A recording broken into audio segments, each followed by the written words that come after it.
Hello and welcome to bouncing knowledge. CSS3 के video tutorial series में आपका स्वागत है। आज के इस वीडियो सेशन में हम जिन टॉपिक्स को डिस्कस करेंगे उसमें हम मॉड्यूल 3 में एडवांस सेलेक्टर्स को डिस्कस कर रहे हैं और प्रीवियस वीडियो सेशंस में हम introduction to advanced selectors, descendant selector और चाइल्ड सेलेक्टर के बारे में डिस्कशन कर चुके हैं। आज का हमारा वीडियो सेशन जो है वो फोकस रहेगा सिबलिंग सेलेक्टर पर। तो चलिए इस सेशन को शुरू करने से पहले हम रीकैप कर लेते हैं अपने प्रीवियस वीडियो सेशन का, जिसमें हमने चाइल्ड सेलेक्टर को डिस्कस किया और उसके 3 एग्जाम्पल्स को प्रैक्टिकली इम्प्लीमेंट करके देखा कि हम CSS3 में किस तरह से चाइल्ड सेलेक्टर को इम्प्लीमेंट कर सकते हैं और उसे कैसे यूज़ किया जा सकता है। आई होप कि आपको ये सभी कॉन्सेप्ट अच्छी तरह से क्लियर हो गए होंगे। इस वीडियो में आगे बढ़ने से पहले हम आप सभी से रिक्वेस्ट करना चाहेंगे कि अगर आप इस चैनल पर नए हैं तो प्लीज़ इस चैनल को सब्सक्राइब कर लीजिए और साथ में लगे हुए बेल आइकन को भी प्रेस कर लीजिए। और अगर आपको ये वीडियोस पसंद आ रहे हैं तो प्लीज़ इनको लाइक और शेयर ज़रूर कर दीजिए ताकि दूसरे स्टूडेंट्स को भी इस ट्यूटोरियल सीरीज़ का फ़ायदा मिल सके। तो चलिए आज का हमारा टॉपिक है सिबलिंग सेलेक्टर।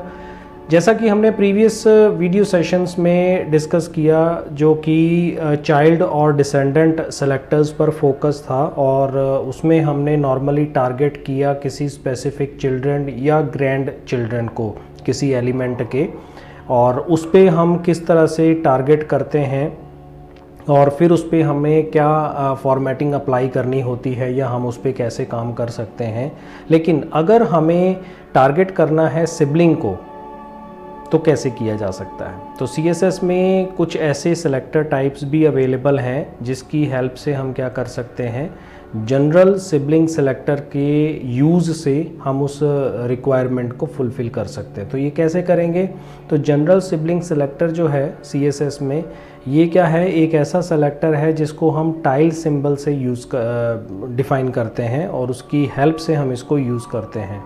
ये टाइल सिंबल जो है इंडिकेट करता है कि हम सिबलिंग को ही इंडिकेट करना चाहते हैं या टारगेट करना चाहते हैं। तो किसी भी एलिमेंट के जितने भी सिबलिंग्स होंगे उनको टारगेट करने के लिए हमें अपने CSS स्टाइल के अंदर इस सिंबल को यूज़ करना होगा। तो जो भी हमारा रिक्वायर्ड एलिमेंट होगा और उसका जो पेरेंट एलिमेंट होता है और उसके जो चाइल्ड एलिमेंट्स होते हैं यानी चाइल्ड के सिबलिंग्स जितने भी होंगे उन सब के ऊपर ये इफ़ेक्ट करेगा। और दूसरी रिक्वायरमेंट ये होती है कि जो पहला पार्ट होता है सेलेक्टर का, तो ये उस मार्कअप से पहले टारगेट एलिमेंट में अवेलेबल होना चाहिए और इसके लिए जितने भी उसके चिल्ड्रन हैं सेम पेरेंट के उनके ऊपर इसका इफ़ेक्ट होता है। तो ये कैसे काम करता है उसका एग्जांपल हम देखेंगे इसमें। तो यहाँ पे हम सिबलिंग सेलेक्टर का एक सिंपल सा एग्जांपल देख रहे हैं। यहाँ पे हमने H2 के लिए सिबलिंग रखा है P को, पैराग्राफ एलिमेंट को हमने रखा है जिसमें हम फॉन्ट स्टाइल को इटैलिक कर रहे हैं और कलर को रेड कर रहे हैं। और यहाँ पे हमने डिव के अंदर नॉर्मली ID रखा है कंटेंट और इसमें हमने सिंपली क्या किया है, H1 में बाउंसिंग नॉलेज रखा है और पैराग्राफ के अंदर बूस्ट योर स्किल्स रखा है, H2 में HTML5 और पैराग्राफ के अंदर हमने 2 वैल्यूज़ रखी हैं CSS3 और पैराग्राफ में हमने रखा है मेड सिंपल ट्यूटोरियल सीरीज़। तो चलिए इसको प्रैक्टिकली इंप्लीमेंट करते हैं। उसका आउटपुट इस तरह का आएगा जिसमें हमने HTML5 के बाद जो यूज़ किया है यानी कि H2, क्योंकि हमने यहाँ ऊपर स्टाइल में H2 के लिए पैराग्राफ रखे थे। तो ये पेरेंट है, H2 इसका पेरेंट एलिमेंट है और ये बाकी इसके चाइल्ड एलिमेंट्स हैं। तो इन दोनों के ऊपर सिबलिंग्स हैं और इसी वजह से इसके ऊपर ये स्टाइल इम्प्लीमेंट हुआ है। तो इसको अगर हम इम्प्लीमेंट करते हैं तो यहाँ पे हम स्टाइल में आएंगे और यहाँ पे हमने दिया H2, टाइल का सिंबल यूज़ किया और फिर उसके बाद हम यहाँ पे यूज़ कर लेते हैं सपोज़ P टैग और इसमें हमने सिंपली स्पेसिफाई कर दिया फॉन्ट स्टाइल, इसको हम दे देते हैं इटैलिक और यहाँ पे हमने दे दिया कलर रेड। तो ये हमने स्टाइल इम्प्लीमेंट कर दिया और यहाँ पे हमने सिंपली क्या किया, डिव और ID इक्वल्स टू कंटेंट दे दिया और इस डिव टैग के अंदर हम सबसे पहले तो क्या कर रहे हैं, H1 में लिख रहे हैं बाउंसिंग नॉलेज।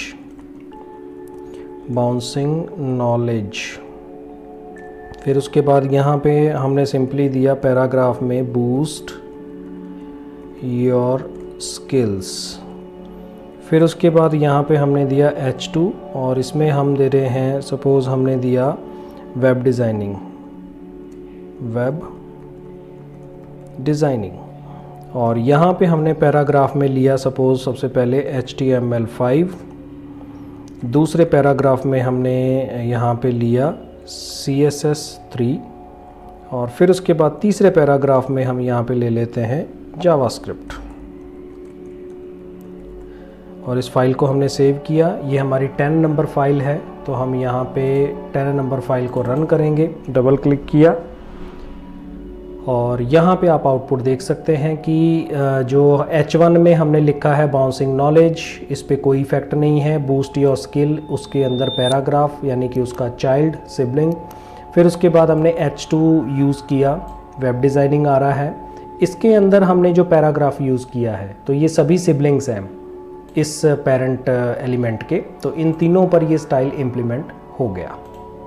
ऐसे ही अगर इसके एक्सप्लेनेशन की बात करें तो यहाँ पर जितने भी टेक्स्ट एलिमेंट थे जो उस डिव एलिमेंट के अंदर हैं वो सभी उसके चिल्ड्रन हैं, लेकिन हमने क्या किया हुआ है, जितने भी पैराग्राफ स्पेसिफाई किए हैं जो सिर्फ H2 एलिमेंट के अंडर हैं, सिर्फ उन्हीं का स्टाइल और कलर हमें रेड करना है, चेंज करना है।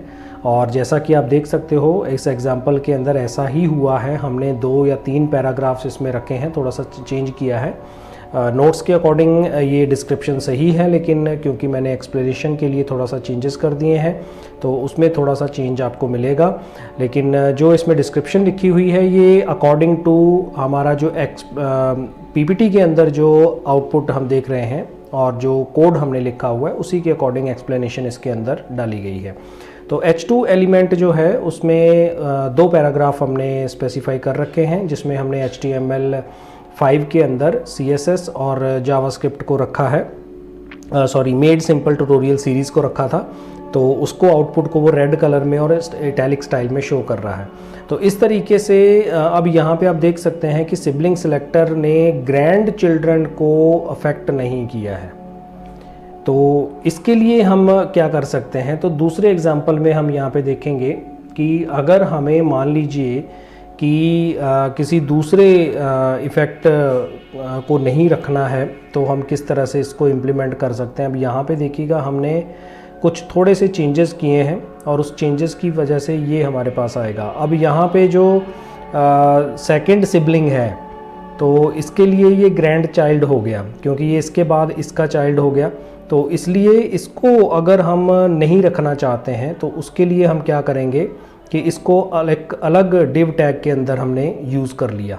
तो यहाँ पे हम सिंपली क्या करते हैं कि ये जो पैराग्राफ है H2 के बाद सपोज़ मुझे इन दोनों को नहीं रखना है या सिर्फ इस एक को नहीं रखना है, तो मैंने यहाँ पे सिंपली क्या किया, डिव को यूज़ किया और इसको हटा दिया और यहाँ पे एक और डिव क्लोज़ कर देते हैं।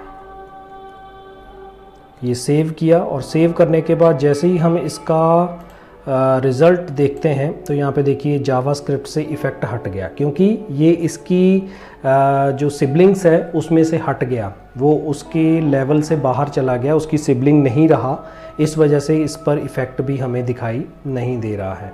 तो इस तरीके से हम सिबलिंग सेलेक्टर का यूज़ कर सकते हैं अपने HTML डॉक्यूमेंट में CSS सेलेक्टर्स का यूज़ करते हुए। तो आई होप कि आपको ये सभी कॉन्सेप्ट अच्छी तरह से क्लियर हो गए होंगे। तो इस वीडियो में फ़िलहाल इतना ही। Thanks for watching, keep on learning with us, stay tuned for upcoming videos and always stay blessed.